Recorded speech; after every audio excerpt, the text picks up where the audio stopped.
That's me. Can I break it down? Can I break it down? I know I said my next video would be about movies, but I kinda had more ideas for videos about video games. However, I did come to the decision that I would talk about video game movies, seeing as they're starting to be made more often. In 2016, we had 4 films based on video games released. All of them received mixed to negative critical reception, and only 2 of them were box office successes, albeit not major successes. I even admit that I enjoyed both Warcraft and Assassin's Creed. They each had their fair share of problems, but I found them enjoyable for the most part. That being said, I did understand why they both received negative critical reception. In fact, the problems with those 2 films are the same as many other films based on video games. For the most part, it all lies in the narrative. You see, with the video game, the main story lasts a considerable amount of time. Main stories can last anywhere from 10 hours to over 100 hours. In video games, there's a considerable amount of time for exposition, a conflict to be introduced, and a rewarding payoff. Condensing hours of gameplay and story into 2 or 2.5 hour films makes it incredibly hard to include everything. And with a game like Warcraft or Assassin's Creed, which could take hours upon hours to complete, that can be very challenging. For example, in both of these films, there is a hefty amount of exposition. Take Warcraft, for example, a game that takes place in a fantasy world. The film had to appeal not only to fans of the game, but also to the average filmgoer. That meant that the film had to explain a lot of the vocabulary and elements of the universe, most of which could be very complicated. The film then also had to set up characters, a conflict, and have a big epic fantasy battle sequence. It had to do all of that within a 2-hour runtime.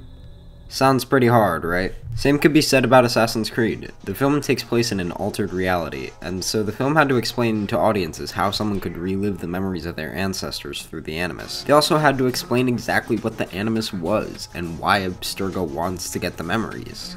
Adapting a video game is a large undertaking, and I'm not totally sure if film is the right medium to adapt one. Like I said before, adapting a 50+ hour video game into a 2-hour movie is extremely difficult because of the amount of content needed. However, then there are the video game movies that just use the name of the video game for marketing purposes, and then craft original stories around that character. Films like Max Payne, Resident Evil, and Hitman do this, most likely to avoid being bogged down by the lore of the games. However, these films often trigger fans for not being faithful to the games they're based on, which is pretty bad. When adapting a video game, the biggest thing you could do wrong is alienating your fanbase by not staying faithful to the game it's based on. If you're a fan of the video game, you expect to see certain story elements and scenes that are ripped directly out of the games. Part of the reason the Warcraft movie divided audiences and critics was because the film was made for the fans and had visual clues that alluded to the games. Also, just a side note, I'm not using the for the fans defense to defend my opinion on the film. I'm not David Ayer, alright? I want the film to connect to the fans. Fuck Marvel! The film's director, Duncan Jones, has come out and said that he's a very dedicated Warcraft player and feels a strong connection to the games.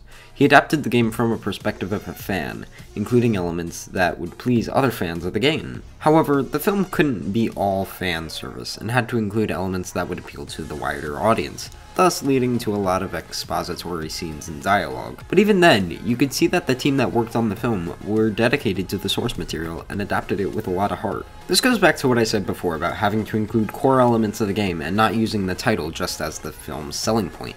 Case in point, Hitman Agent 47. While I have to admit that I enjoyed the film because of how batshit crazy it was, it's not particularly an adaptation of the game. Sure, they describe the agent program and how they're a bunch of badasses, but that's it in terms of faithfulness to the game. The rest of the film is an over-the-top shoot-em-up type film, which is absolutely nothing like the game, which is all about stealth. The film merely uses the title of the game as its main selling point. So after seeing these examples, I kinda think that film isn't the right medium to adapt a video game. There's just absolutely no way to cram 10 or more hours of information into a 2-hour film. Personally, I think that TV is the right way to adapt a video game. With services like Netflix and HBO delivering great 10 to 13 episode miniseries, I feel like a video game would be more suited to be adapted in that format. This way, you're able to spend a few episodes on exposition, a few more establishing characters in a conflict, and another few episodes resolving that conflict and tying it all up. With 13 1-hour episodes, it's totally possible to create a satisfying story. Sure, there are other factors such as a limited budget, but if you get the right filmmakers that know what they're doing, it shouldn't be that hard.